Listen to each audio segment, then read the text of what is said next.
This is the Construction Leading Edge podcast from constructionleadingedge.com. My name is Todd DeWalt. I'm your host, and our job here at Construction Leading Edge is to help you, the construction business owner and leader, create businesses that create freedom, impact, and wealth. In this episode, I have a conversation with our Director of Customer Success, Leah Valgaardson, and we talk about several things. We're going to be talking about the symptoms that you could be dealing with that could be traced back to unclear roles and responsibilities in your organization. We'll talk about starving horse syndrome and how it shows up, the ripple effect of unclear roles and responsibilities on company culture, your customers, and your trade partners. What happens when your customers lose confidence and how that can be traced back to a lack of clarity around roles and responsibilities.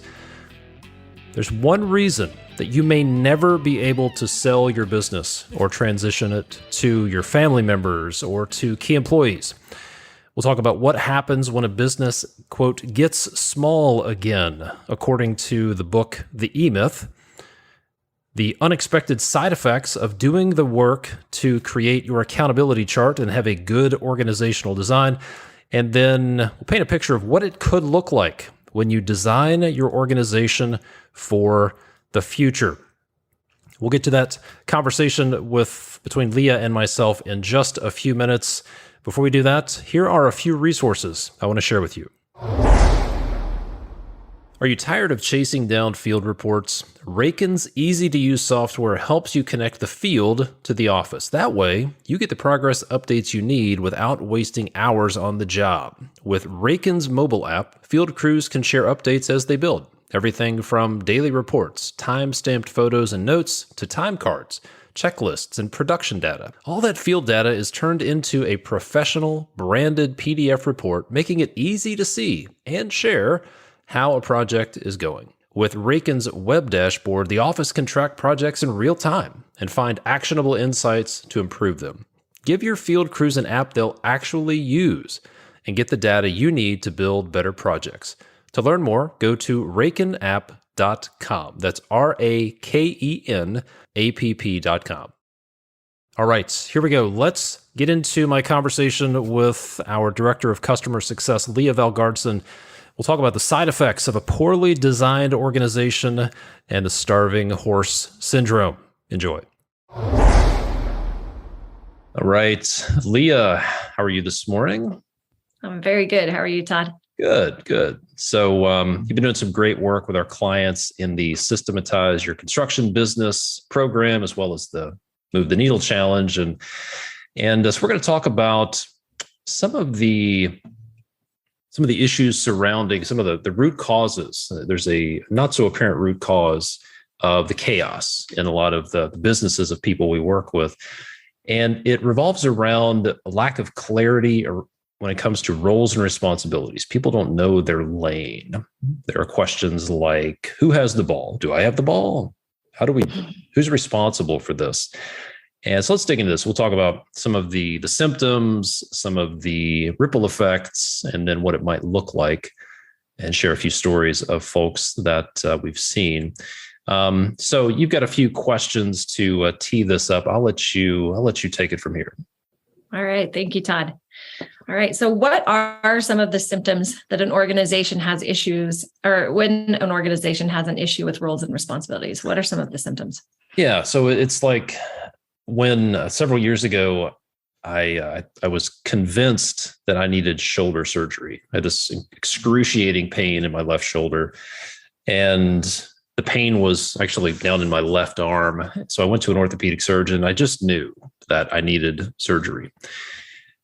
It had to be surgery because it was so painful. And I had an x-ray. The orthopedic surgeon walked into the room, didn't touch me, just looked at my chart and said, Mr. DeWalt, you have idiopathic adhesive capsulitis, frozen shoulder. And he just knew from the symptoms. He had seen this over and over and over, and he knew exactly what it was because he had seen this dozens and dozens of times. And I was completely wrong. I had, first of all, had no idea what that meant. I had to look it up.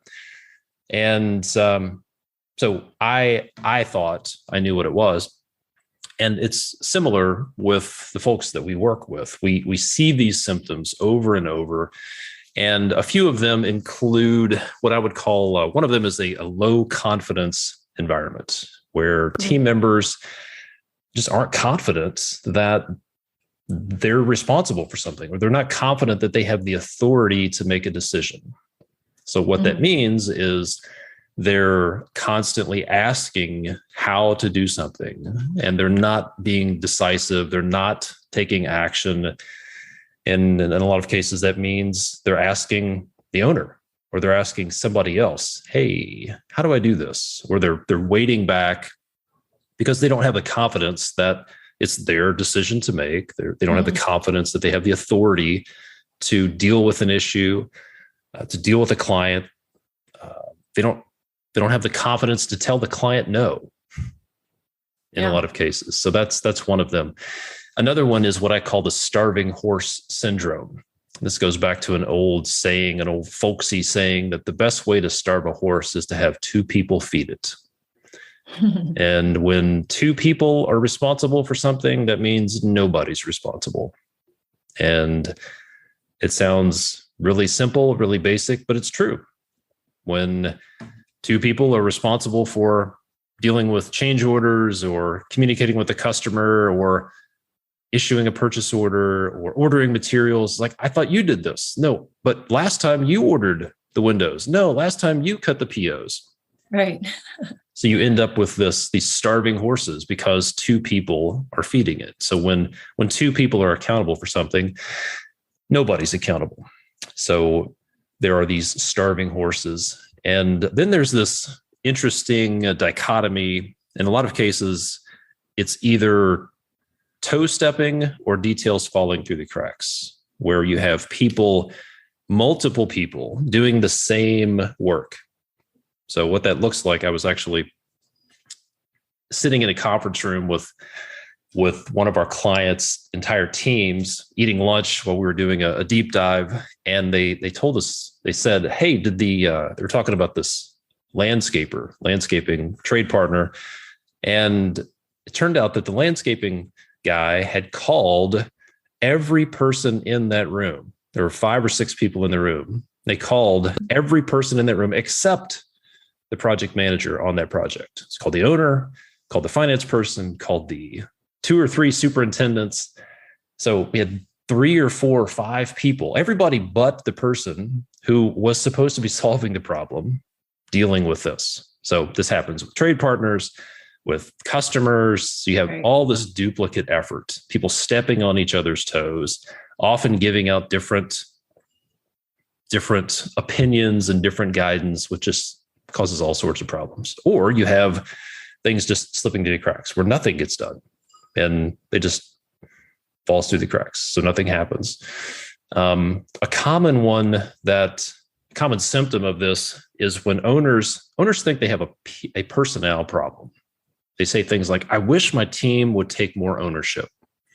I wish my team would solve problems without me. Every problem lands in my lap. And it presents as a personnel issue, but it's a lack of clarity on roles and responsibilities. And some of it goes back to another symptom, which is just a complete lack of structure. If there were some sort of accountability chart or an organizational chart, it would just be flat, where everybody reports to the owner and the owner manages everybody. Or it's like a wheel where the owner is in the middle and he or she is the cog in the middle of the wheel that everything runs around. And it becomes overwhelming. And it's because of the structure, or maybe more appropriately, the lack of structure. What about you? I'm curious, what have you seen? What are some of the symptoms that you see that can be traced back to a lack of clarity around roles and responsibilities? I think you hit on several of things there, Todd, that I would have mentioned as well. And one of them being this example that you shared with the trade partner, with the landscaper who's trying to figure out, get an answer for something and has no idea who to go to or where to go. And that is often very common, I think, whether that's, as you also mentioned, either a customer or a trade partner. They're trying to find information. They're trying to get an answer for something and they don't know who to go to. And many times within the organization, they don't even know who they should go to. So I almost see this visual of either there's just a ton of activity around over here in this certain situation because multiple people think they have their hands on it, or there's nothing. It's crickets and no one's touched it. Nobody has looked at it. No one's paid attention.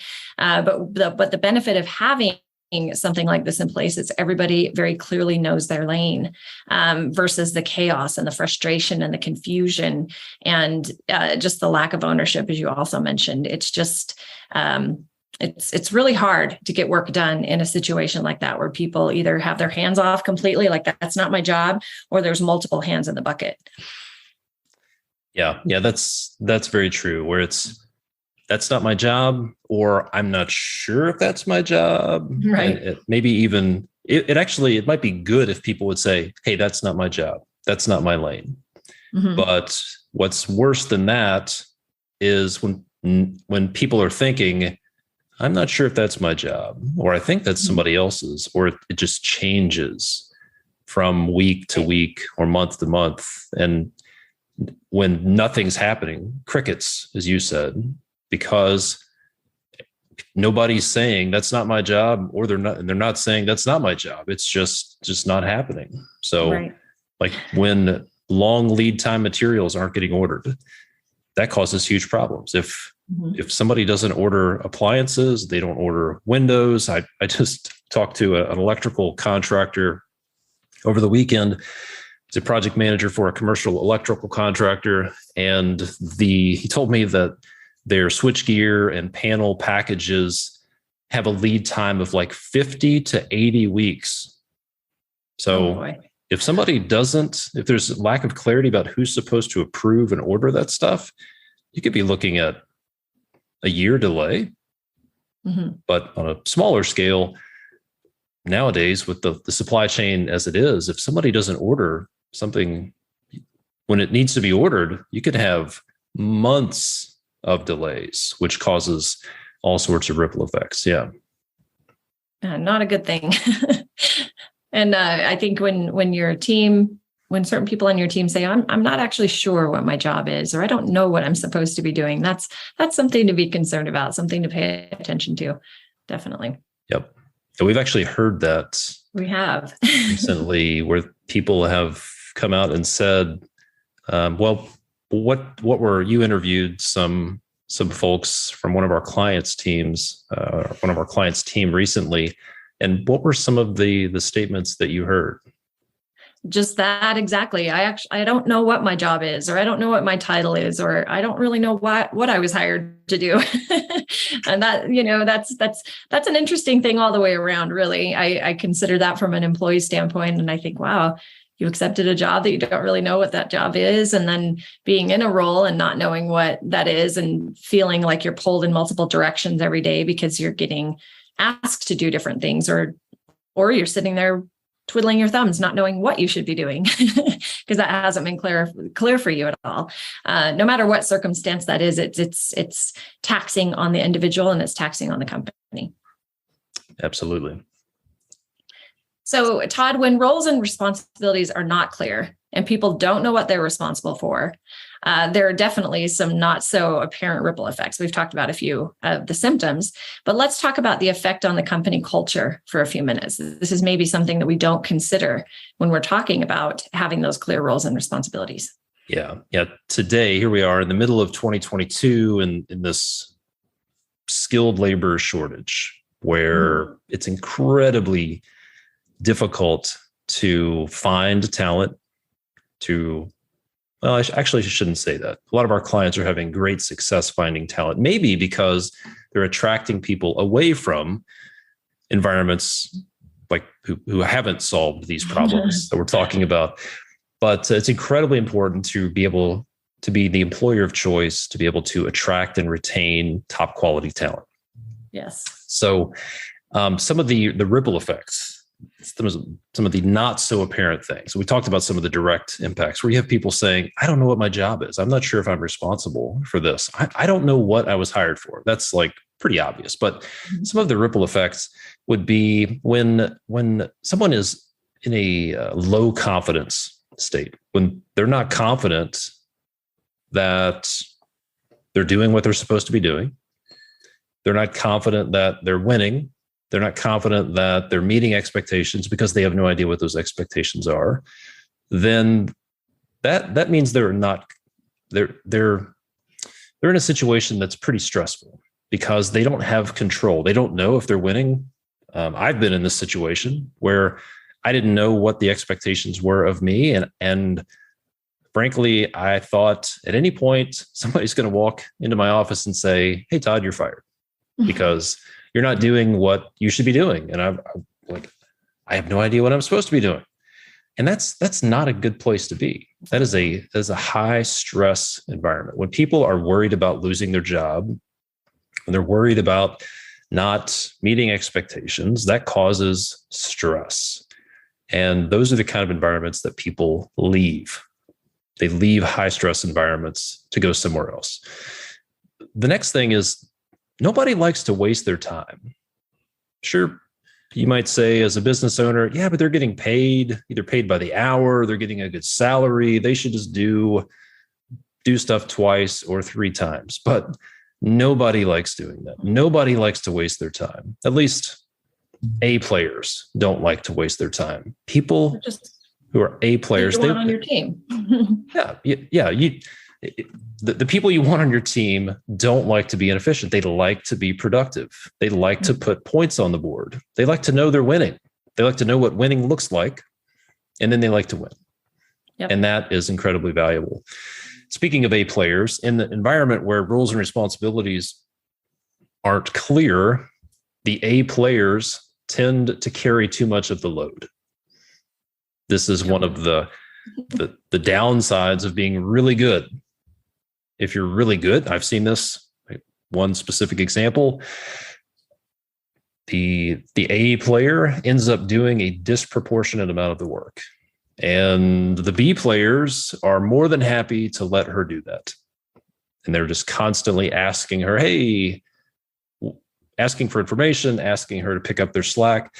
And she wasn't in a position to be able to say, that's not my job. That's in your lane. You're accountable for that. So what happens in this environment? The A players get overloaded. A players start to get overwhelmed, burned out. They're not getting help. And then they could leave because they just get tired of it at some point. Not having clear roles and responsibilities can also create a culture of blame and finger pointing because it's not clear who's accountable. So then it comes down to opinions. I thought you were going to do this, and I think it's your responsibility. And things shift, and nobody likes those kind of stressful situations. These think about high stress, low control, inefficiency, being overwhelmed, and then you add finger pointing and blame and stress, unresolved conflict between team members. That's a recipe for people leaving and going somewhere else. And we've seen it. People will take jobs for less money just to have a low stress environment. What about you? What are some of the ripple effects on company culture that you've seen? We've talked about a lot of it, or you have just now, Todd, but I think burnout is a huge one. We all want the A players. We want that to be a part of our team. But when we don't create an environment where they can be fully successful in knowing exactly what it is that they need to do to be successful and have the resources to be able to do that, as well as having, and this is, I think a lot of it is a character situation. People who are high performers are going to be A players, and that's who you want on your team.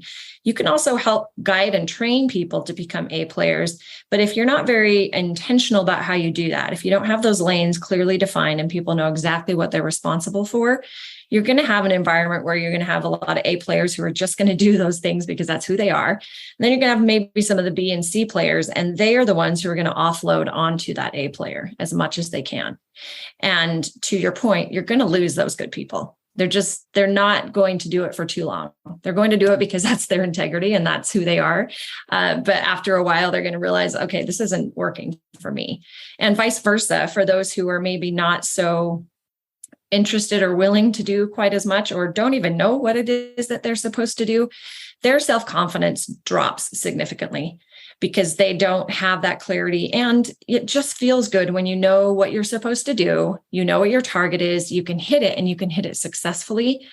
Everybody feels good in that situation versus sitting at your computer trying to figure out what to do and twiddling your thumbs or doing something 2 and 3 times, like you mentioned. This just creates so much clarity and reduces so much frustration and chaos. And by the way, it also increases trust within a company, which is huge. When you have a large amount of trust within a company, work just flows so much easier. But it's hard to have that if people don't understand clearly what it is that they're supposed to do and what they're responsible for, and also what they're empowered to do, which is also a part of all of this. If they know exactly what their job is and they know exactly that they have the authority and the and are empowered to make those decisions, you as an owner, you don't have to worry about nearly as much because you have people you can trust and you know that they're going to make the right decisions. It all works together in a positive way. Yeah, what I've found is that 2 of the biggest motivators of humans are not money. Money is down on the list, maybe 7th on the list, pretty low. But 2 of the biggest motivators of humans are trust, feeling trusted and being in a high trust environment, and then autonomy, the ability to control our outcomes, to have control over our lives and control over what we're doing and the results. And when we're in an environment that's low trust and low autonomy, which is low autonomy would be micromanaged, or maybe not even micromanaged, unmanaged, unled. We have no idea what we're supposed to do. We don't have any control over our lives or our destiny, if you want to call it that. That's very stressful. So creating, if you want people to be more motivated, what I found is I can't motivate people. I believe that people have all the motivation they need. And it's our job as leaders to tap into that by creating the right environment, to create a high trust environment and create an environment where they have autonomy. And what that autonomy looks like, very simply, would be to say, hey, this is what you're accountable for. These are the results that you're accountable for.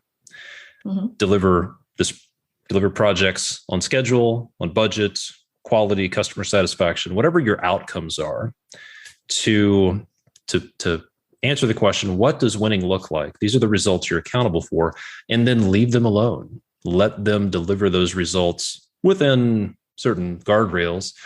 And when you do that, when you tell people, hey, this is what winning looks like, and here are the lines on the field, or the guardrails you need to stay in between, and then turn them loose, and then make them feel trusted, it's incredible what happens. Problems get solved on their own. Problems get solved faster with fewer mistakes. And it is definitely a beautiful thing. It is. So let's talk about the ripple effect on customers. This one's not so apparent. What do customers, external customers of construction business owners or construction businesses feel when there's this disorganization and chaos and lack of clarity in the ranks? I don't think it's a secret that construction kind of has a bit of a reputation for that traditionally. And I think many people coming into, building their dream home, they kind of have their guard up a little bit, thinking, okay, well, when is all of that? When's the hammer going to drop? When is the frustration going to happen? When are all the delays going to happen? So they're already coming in a little bit with that in mind and in place. And far too often they're proven right. But a lot of that can be proven wrong simply when we have everybody in that situation where they know exactly what it is they're accountable for, and they know what it is that they need to do and what they're responsible for. Now, there's a couple of reasons why this is so important as far as when a customer situation is involved, which that is why we're in business, is for our customers. When we have all of that behind the scenes chaos and frustration, and people don't know what they're responsible for, we're not talking to each other and communicating, our customers can sense that. And unfortunately, sometimes they capitalize on it. It's kind of like a child in a parent situation where they want something and they know how to get it. They're going to go to whatever parent they know is the weak link, if you will, or the softie, or whatever the case may be, to get what they want. Your customers are going to do the same thing. Now, if you have a very clear idea of what you do and your processes and who's responsible for what, you can come as a united front to these customers, and they appreciate that. Just as a child does, right? They appreciate having their own guardrails of knowing what is okay and what's not, and what's acceptable and what's not, and what your policies are and what's not. But when there's a lot of that behind the scene chaos and frustration, they know, well, I just need to go to this person over here and I'm going to get the answer I want. And then you're kind of tied in. Or they're just going to feel very frustrated and a sense of distrust, there's that word again, for you as their builder. And every step along the way, you're going to have to be communicating way more than maybe you would normally, because they don't feel they can trust you. So and then of course your reputation is declined. And in today's world, that's important. It's not like it was in the past where it was all word of mouth. Now there are so many different avenues for people to tell a story. Even if it's not accurate, it's their experience and they will tell it. But when you have a lot of these things behind the scenes, as I often use that term, but it's everything that you have to do behind the scenes that are going to affect your customers in a positive way. And they don't even see any of it, but it's very beneficial for your customers. And let's also talk about your customers being your trade partners. They are just as much your customers, and we want to be the contractor of choice to work for. But when there's a lot of that chaos and they are not getting the answers they need, they're calling every single person in the room of the company to try and find an answer. That's a problem. So having these things in place are only going to benefit your company culture, which your employees are also your customers. It's going to affect you as the contractor of choice, and your trade partners are going to want to work for you and with you. And then, of course, your customers, which without them, we don't have a business. So these are things that we often don't think about, but it's so important. And the ripple effect is real in a positive or a negative way. Yeah, absolutely. And I'm thinking from on a commercial side, let's say, probably on all levels, but this applies whether you're working directly with customers, like you're the general contractor building a new home, or you're a general contractor building a new building, or you're a trade partner working for a general contractor. Whatever level of customer you have, whoever your customer is, when there's chaos and there's disorganization, what I've found that happens is the customers start to lose confidence. And what that lack of confidence looks like is often micromanagement. Mm-hmm. If you're like, oh, my customer just won't get off my back. They're constantly on me. They want to talk every day. They want daily updates. If they have low confidence, it's probably your fault.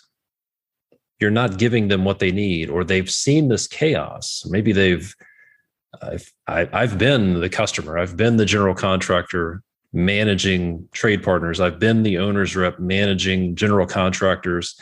And when it's not clear who I need to contact, or when I do contact someone, I get the runaround, or I become the starving horse that nobody's feeding, then I have a project to deliver. I have an outcome I'm after, and I have to escalate efforts. I start climbing the food chain, calling whoever I have to get the results I want. I have to start stepping in and doing what appears like micromanagement, because this has to get done. And Yes. it also exhibits as the nightmare punch list. If you've been working with a client for weeks, months, in some cases on really large projects, 18 months, 24 months, by the time you get to the punch list phase, if you have a low confidence customer, then they're just going to hammer you during the punch list. And you're going to have nightmare punch lists because they could be sick and tired of all the chaos on their project and low confidence. Whereas a high confidence customer who's about to take over a building or take over a home or take over a facility, are like, hey, this team took good care of us. I'm confident they're going to take good care of us after we make that final payment or after they get their retainage. But in a low confidence situation, and that client is going to make sure and rake you over the coals to make sure everything is covered before they make that final payment. That's another one. This is one if your customers are slow pay, no pay, those are low confidence customers. Yep. And that's some of the ripple effects of the chaos that, quite frankly, is very likely your fault. Instead of blaming the customer for being micromanaging, for nitpicking, for nightmare punch lists and being slow pay, Yep. It's probably time to take ownership because it's probably your fault. Yeah. I think that's an opportunity for you to take a step back and look at everything and see, again, this term behind the scenes, what are we doing that's creating that? And even if you have a very polished front, if you will, they can sense that chaos and that frustration and that sense of disorganization behind the scenes too. So getting all of this in place is so important for your customers, whether those, like I said, whether that's your employee, whether that's a trade partner or a customer, it really is important and it will impact your business. And it impacts you as a business owner as well. So what are some of the ripple effects on a business owner, Todd? Yeah. Some of the direct impacts, the things that I hear, I talk to business owners every day, and you talk to our clients on a routine basis. And here, some of the things I hear from our people who need help and are dealing with these things. They say things like, I'm working 70, 80 hours a week because everything falls in my lap. Mm-hmm. Or I'm approaching burnout, or I've burned out once before and I don't want to do it again. Mm-hmm. I had a call with a husband and wife team. The husband runs the business. He's a self-proclaimed workaholic, and his wife actually scheduled the call because, as it turned out, she was concerned that her husband was on a similar track that her father was. He was a workaholic who had a stroke in his mid-50s and worked all of his life only to ruin it, basically, and not have his health in the golden years of his life. And she was very concerned about that because her husband was working 70, 80 hours a week, 6 days a week. He wasn't present with his family. And as another person said, I'm watching my life pass me by. So those are some of the ripple effects. You have this business that consumes. This is a statement. My business is consuming my life. Those are some of the statements that I hear. Long term, one of the ripple effects of not having roles and responsibilities, not having a business with clearly defined roles and responsibilities is you'll never be able to sell the business. In fact, you don't really own a business. If you don't have an organizational structure, if you don't have an accountability chart in place, you don't really own a business, you own a job. And that means you'll never be able to sell your business. Because it won't run without you. It simply will not run without you. It also means you'll struggle to step away for any length of time, to take a long weekend, to take a week vacation, to be able to do A couple of our clients right now are in Italy. They did the work and they're in Italy for 2 weeks, which was just unthinkable for them a year ago. But long-term, you'll never be able to sell the business. And you'll work 30, 40 years to build this thing and then just get to the end and it just won't run without you. And you'll just have to, when you retire, you turn the lights off, cancel the lease, sell the building, and it all just goes away. Yeah. Another thing that happens if the business, maybe the business won't get to that point. It may not get to retirement. In the book, The E-Myth by Michael Gerber, I'll read an excerpt from this book about what happens. And here's what he says. So if the natural disposition of every business is to either grow or contract, and it is, there's no denying that, then getting small again is the natural inclination of the technician turned owner to shrink from the unknown, to shrink from the business she has created, to constrain the business from creating demands on her to which she feels hopelessly inadequate to respond appropriately. In short, businesses that, quote, get small again die. They literally implode upon themselves. Not right away necessarily, but over time, they die. Atrophy and die. They can't do anything else.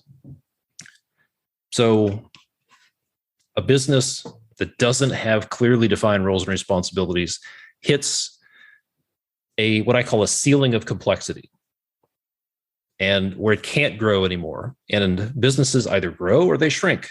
And according to Michael Gerber, who has worked with and studied thousands of small businesses, a business that shrinks, that gets small again, eventually dies. Yes. And that is, according to him, that's why 80% of small businesses close, because they have to, if they can't grow, they have to shrink. And businesses, according to him, that get small again, they shrink and die. Again, not necessarily right away, but they atrophy and die. So those are some of the big ripple effects that I've seen and that I'm really concerned about with small business owners. What about you? What are some of the ripple effects that you've seen on small business owners from this lack of clarity or a lack of having roles and responsibilities? I think fear is one of the number one words that comes to mind. And that's on so many levels. Fear of growth, fear of getting small and dying, fear of losing good people, fear of hiring the wrong people. There's just so much that's wrapped into all of this. And yet having that clarity creates such a sense of there's kind of like this, the sense of calm, like, okay, I've got this, I understand now what it is that I need and who I need on my team and what they're going to be responsible for it. It just creates so much less chaos for the business owner, and it creates an opportunity for the business to grow, which is key. That's huge for a business owner. All right, Todd. So we've talked a lot about the symptoms of not having roles and responsibilities clearly defined, some of the challenges for a business owner, why this affects our customers on many levels. So I think we have a good understanding of that. Let's talk about what are the unexpected benefits of having these clear roles and responsibilities. Yeah. So there are some things you would expect to happen by doing this. Fewer starving horses, fewer details slipping through the cracks, less finger pointing, some of the direct things. But there are also some unexpected benefits, some side effects of doing this. Number one is the wrong people leave, which is good, because if you have people in your organization who aren't interested in accountability, they don't want to be held accountable for results, don't want to follow a process, that they want to hide, they will leave, because this culture of accountability and clarity doesn't give them any place to hide. So the wrong people will leave. Also, this is one thing that we've seen recently, is that by having the clear-cut accountability and clearly defined lanes, or as we call it, the accountability chart in place, it isolates the effect of when someone is out sick, or they go on maternity leave, or they need to travel or go on vacation, or if they leave. We had an example of a client. We just led this through this process of designing their accountability chart. And then a few months later, somebody left to take another opportunity. And before, this person was involved in lots of things, lots of parts of the business. But by having a clearly defined accountability chart, the effect of them leaving was isolated. And it was much simpler to hire someone to replace them because there was clearly defined roles and responsibilities for that person. And then we've also found that growth can become exciting. We have a client in Australia who went through this exercise, and before going through the exercise said, growth is not interesting, growth is bad, more people means more headaches, more people means working longer hours, more people means more stress. No thanks. We're not going to grow. Yes. After going through this exercise, now he and his wife have changed. As he said, his exact terms were, we were gobsmacked.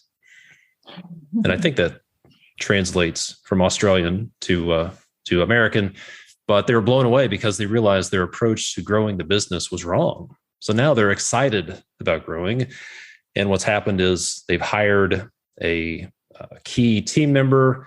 I just received an email from him a few days ago that said his activity in the business is going to be trickling down to like 6 to 8 hours a week. And this business is running without him. So that's what that means. It's amazing. It also means that you'll be able to delegate results instead of delegating tasks.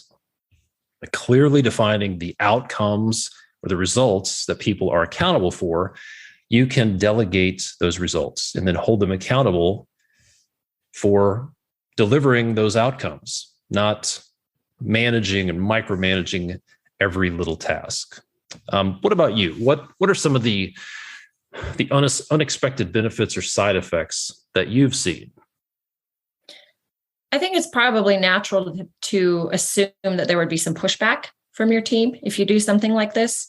But in reality, for the most part, we've seen a lot of excitement infused into the business and into the culture. Because when people clearly understand what it is that they're responsible for, it's so much easier to be successful in your role. And they're also recognizing that, whoa, things are changing around here. This is getting to be a place that I really enjoy, and I'm a part of it. And that is really exciting. People want to be a part of something. Community and having purpose are huge for human. It's just the part of the human psyche to want that. And when you're a part of something that feels successful, it feels good and it feels exciting. And so you might think there will be some pushback, and initially there might, which is, to Todd's point, one of the unexpected side effects is you might have a few people say, this isn't for me and I'm out. But those are not bad things. You are not running your business the same way you ran your business before. That didn't work. Doing the same thing the way you did before and expecting a different result, we know the answer to that, right? So as you're shifting your business and you're doing things in a different way and you're forward thinking as to where you want to go, it's okay if you lose some people who are not on board with that vision and with that goal for you. And on the flip side, you're going to attract those A players. You're going to attract those people who are like, yeah, I see this vision and I want in. I want a part of this. Or for those employees who are rock stars that want to stay with you, they get very excited because now they have less stress, less chaos. They know exactly what they're responsible for. They know the outcomes they're responsible for, and they know how to be successful. And all of that those are benefits. Those are things that you probably wouldn't consider initially when you sit down to do something like this, but they are the outcomes that are really positive for you as a business owner, for your company, for your culture, all across the board. So Todd, I think those are some of the most exciting things about having something like this in place. It's just affecting everyone in a positive way. Absolutely. Absolutely. So let's look at the future. Let's talk about what it could look like. Imagine this scenario, right? So if you own a business, or you are planning to own a business, or you're just leading a business, imagine that everyone in your organization knows what they're responsible for, and they know what everybody else is responsible, or the term we like to use is accountable for. Imagine that everybody knows who is accountable for what. Imagine that you are in a position to delegate outcomes, to delegate results, to have measurables in place that answer the question, what does winning look like? And then you can sit down with your team members and they can share with you, hey, here are my results. This is what I'm accountable for. Here's how I'm tracking. And you have these fact and information-based conversations about results and accountability. And then imagine that you have your accountability chart in place. You have a design for your organization 2 years in the future. You know what the major functions of your business are 2 years in the future. You know what those functions are accountable for. And you have some names in place, people who are currently on your team. But then for the functions in your business that you don't have names for, imagine that you know which function or which role you need to hire for next. You know exactly what they'll be accountable for. And then you have a plan for attracting that person to recruit. You know exactly what you're looking for. And then imagine that you have this accountability chart in place, and then you can use it as a filter. When an issue comes in, it becomes like a framework for making decisions. I've heard from several of our clients, one of whom specifically said he keeps his accountability chart up on a screen so that when an issue comes up or an email comes in, he looks at the accountability chart and says, all right, this person is accountable for this.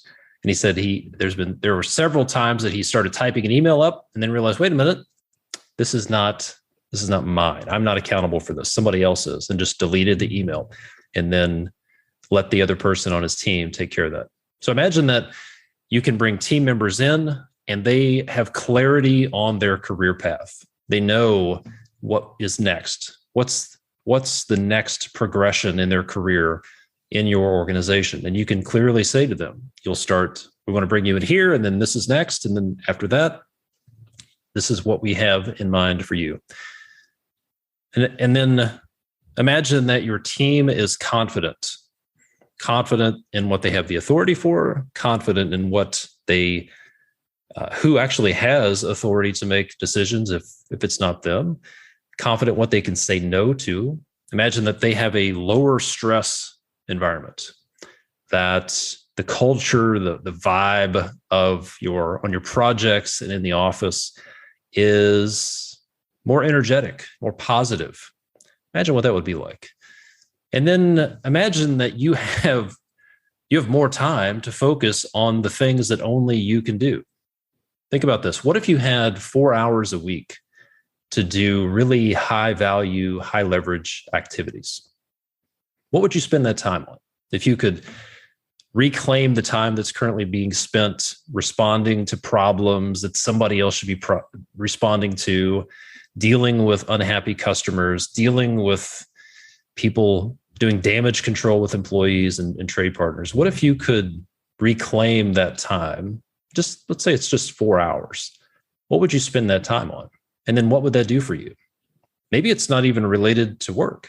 Maybe you would say, I would spend those 4 hours on the boat or on the golf course. Maybe it's training people, training your team. Maybe it's spending more time with your team, leading them. Could be putting systems in place. But just think about what that would be like when you have all of that stuff in place. How would that make your life and your business different? Well, if you own a construction business, or you plan to, then I'm here to tell you that you absolutely need to clearly identify roles and responsibilities, and you need to have a design for your organization for the future. I read that excerpt out of the E-Myth book by Michael Gerber. This is a primary difference between what he calls the technician and the entrepreneur. The entrepreneurial approach to growing a business is having a design. The entrepreneur knows exactly what the business is going to look like in the future. and then they work backwards from there. Or as I like to say, they work right to left and decide what needs to happen this quarter, this year, in order to make that vision a reality. And that's what this will do for you. When you have your accountability chart designed for 2 years in the future, you'll have so much more clarity.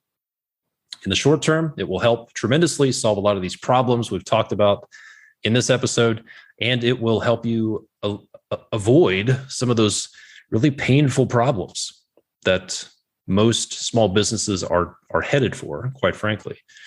So if that's you, here are 2 things that will help you. First is our free training workshop, Get Out of Your Business, How to Make It Run Without You. This year, you'll learn about the accountability chart, about how to nail the handoff, 3 things you want to do before you make your next hire to avoid a hiring mistake, and quite a bit more. You can check out that workshop at constructionleadingedge.com/get out, GETOUT. And if you would like to apply to work with our team, to work with Leah and I in one of our programs and the rest of our team to systematize your construction business, to put your accountability chart in place, to nail the handoff from the office to the field, to get your CEO schedule dialed in, to put leadership systems in place, to get your financial systems dialed in your business, then I would encourage you to apply to work with us over at constructionleadingedge.com/apply. That's constructionleadingedge.com/apply. Leah, thanks so much for taking the time to share with us on this podcast. Great stuff. Be sure to stay tuned. We'll be talking about some of the other key systems to put in place that will solve a lot of the root cause problems that we're seeing small construction business owners dealing with. Hey, thanks so much for listening. I have one challenge and one request for you before you go. Here's the challenge. What is your 5-minute action item from this podcast? In other words, what is one thing you want to implement in your business or on your projects that will take you 5 minutes or less? My challenge for you is to create an action item as soon as this podcast is over and do it. Send yourself a text, send yourself an email, put it in your planner, write it down in your unicorn journal, whatever it is, but take action on something from this podcast episode so you get some real value from it. Now, here's the request. If this podcast has been valuable to you, please leave a rating and a review. Here's how to leave a review on Apple Podcasts on your iOS device. Number 1, open up the Apple Podcast app. Number 2, go to the icons at the bottom of the screen and choose search. Search for this show, Construction Leading Edge. Be sure to click on the show, not the episode. Then scroll all the way down to ratings and reviews, and finally click on write a review. These instructions will also be in the show notes. If you could leave a rating and a review, that would mean a lot to me, and it also helps get the word out there to other folks. And don't forget, if you want to get out of your business and make it run without you this year, go watch my free online training workshop at constructionleadingedge.com/get out. That's constructionleadingedge.com/GETOUT. Thanks so much for listening. My name is Todd DeWalt. I'll see you next time. Remember, every project starts in the field, and Raken's field-friendly software makes documentation easy. With Raken's mobile app, crews can document progress on the go, and you can track everything in real time right from the office. So, give your field crews an app they'll actually use and stay on top of all your projects. To learn more, go to rakenapp.com. That's RAKENAPP.com.